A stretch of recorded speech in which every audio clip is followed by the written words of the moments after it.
Finally बच्चों मैं लेके आ चुका हूँ कक्षा 11वीं का अर्थशास्त्र का त्रैमासिक परीक्षा पेपर, एकदम ओरिजिनल रियल वाला पेपर। तो बस आपको कुछ करना नहीं, बस आपको रफ कॉपी लेके बैठ जाना है और लिखना प्रारंभ कर देना है।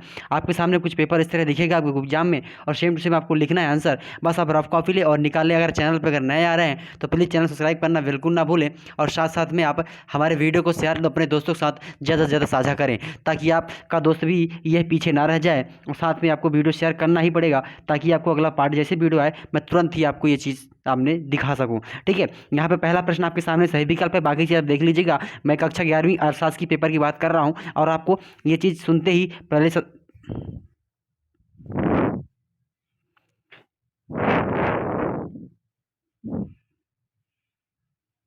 तो बात यहाँ पे अपन कर रहे थे बच्चों, यहाँ पे फाइनली प्रश्न और उत्तर की बात चल रही थी। तो पहला प्रश्न आपके सामने कुछ इस तरह दिखेगा, जब आंकड़ों को समय के आधार पर वर्गीकृत किया जाता है तो उसे कहा जाता है। तो फाइनली इसके क्या कहा जाता है आपके सामने, इसका जो राइट आंसर आपको लिखना है वो आपको सिर्फ लिख देना है कालानुक्रमिक वर्गीकरण, ऑप्शन नंबर बी, ये आपसा लिख देना है आपको। अब चलते प्रश्न नंबर 2 की बात करेंगे। यहाँ पे प्रश्न नंबर 2, भारत में योजना आयोग की स्थापना किस वर्ष की गई थी? तो भारत में योजना आयोग की स्थापना ये 1950 में की, जहाँ बच्चों 1950 में की गई थी। फिर नेक्स्ट क्वेश्चन आपके सामने कुछ इस तरह दिखेगा, सांख्यिकी के जन्मदाता माने जाते हैं। तो सांख्यिकी के जन्मदाता जो माने जाते हैं, ठीक है, इसे आपको देखना है।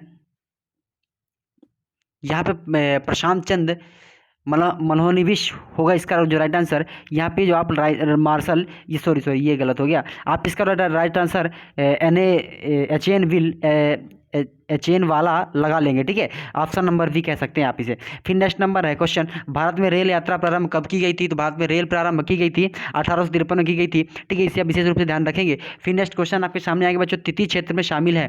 तृतीय क्षेत्र की बात करेंगे तो यहाँ पे सेवाएं जो होती है वो तृतीय क्षेत्र में शामिल की जाती है। फिर निम्न में से आता है, निम्नलिखित में कौन सी आर्थिक क्रिया है? यहाँ पे निम्न में से कौन सी आर्थिक क्रिया? तीन में से कोई नहीं है, जो सबके सब है ये आर्थिक क्रिया नहीं है। अब चलते हैं प्रश्न नंबर 2 पे, खालिस्तान की बात करेंगे। यहाँ पे प्रश्न नंबर 2 खालिस्तान आपके सामने कुछ इस तरह दिखेगा, स्वतंत्रता संग्राम के समय पे कृषि क्षेत्र के उत्पादक का स्तर था।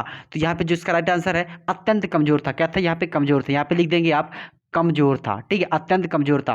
फिर नेक्स्ट आप देखेंगे पन्नो, नियोजित आर्थिक व्यवस्था में आर्थिक सत्ता का क्या खाली खाली कहा जाता है? ठीक है, तो जो इसका अर्थ है केंद्रीकरण कहा जाता है। क्या कहता है?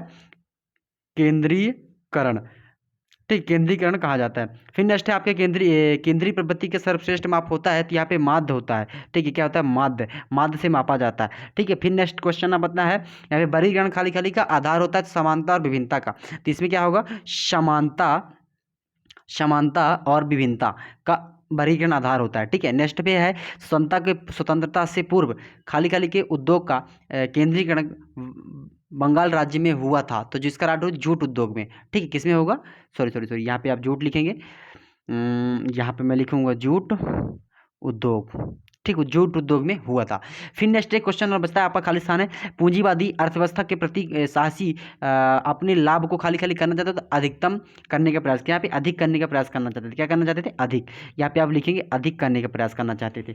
फिर नेक्स्ट आपके सामने कुछ ऐसा था, सत्ता और सत्य की बात करेंगे। यहाँ पे सूचक एवं स्वयं प्रश्नावली भरते हैं, तो खाली खाली जो इसका सत्य और सत्य वाली बात है, तो पहला जो आपका होगा वो असत्य हो जाएगा, ठीक है, पहला आपका असत्य हो जाएगा, इसे आप गलत टिक कर लेंगे। फिर नेक्स्ट जटिल तथ्यों को सांख्यिकी सरल रूप से प्रस्तुत करती है, तो जो इसका राइट आंसर है सत्य है, बात सही कर दी है। फिर नेक्स्ट है नेक्स्ट क्वेश्चन आपका है, समंग तथ्यों को समूह होते हैं, तो ये बात भी सही है। फिर नेक्स्ट क्वेश्चन है आपका चौथा है, गुणात्मक तथ्यों का सारणीय किया जाता है, तो ये बात असत्य है। फिर नेक्स्ट क्वेश्चन है, वर्गीकरण काल्पनिक आधार पर नहीं हो सकता, तो ये सत्य है, और इसका आखिरी वाला भी सत्य है। तो फाइनली सत्य सत्य आपके सामने पूरे पूरे दिखा दिए गए हैं, इन्हें आप स्क्रीनशॉट कर लो और तैयार कर लो, और बेशक एग्जाम में लिखने के लिए तैयार हो जाओ। फिर नेक्स्ट क्वेश्चन आता है सही जोड़ी, बात करेंगे अपन लोग, और सही जोड़ी बहुत ईजी क्वेश्चन है जो आप इसे कर सकते हैं, ठीक है। राष्ट्रीय गणना की आय जो क्या कहलाती है? जो राष्ट्रीय गणना की आय जो है ये अपने दादा भाई नौरोजी जी ने लाया था, ठीक है, राष्ट्रीय गणना की आय। फिर नेक्स्ट है, भारत में प्रथम जनगणना कब हुई थी? तो ये बहुत ईजी का बात है, तो भारत में जब प्रथम जनगणना हुई थी 1881 पे की गई थी। कब की गई थी? 1881 पे, ठीक है, 1881 पे। फिर नेक्स्ट है नीति आयोग, जो नीति आयोग है वो 1952 की बात कर रहा है, नीति आयोग 1952 पे लागू की गई थी। औद्योगिक नीति, ठीक है, जो 1952 में बात की गई थी। यहाँ पे क्वेश्चन है, राष्ट्रीय विकास परिषद गठन जो 1965 में की गई थी। जो दो आंसर सामने सामने आपके सामने दे दिए गए हैं, वो आपको ढूंढना ढालना नहीं है। फिर यहाँ पे है नेक्स्ट उद्योग निर्माण, और जो उद्योग निर्माण है द्वितीय क्षेत्र के अंतर्गत आ जाता है। कब द्वितीय क्षेत्र के अंतर्गत आ जाता है? फिर है सूरज नदी का प्रारंभ कब से हुआ था? तो सूरज नदी का प्रारंभ 1900, ठीक है, 69 के समथिंग हुआ था। और यहाँ पे बचती है संचयी आवृत्ति वक्र, तो यहाँ पे यो ओजाइक वक्र बनता है, ठीक है। फाइनली होता है। अब आते हैं एक बार में उत्तर देंगे प्रश्न नंबर 5। प्रश्न नंबर 5 बहुत ईजी क्वेश्चन है, ठीक है। पहला क्वेश्चन आपको दिखा देता हूँ मैं। अनुसंधानकर्ता द्वारा एकत्रित समंग क्या कहलाते हैं? तो यह क्या कहलाते हैं? प्राथमिक समंग कहलाते हैं। क्या कहलाते हैं?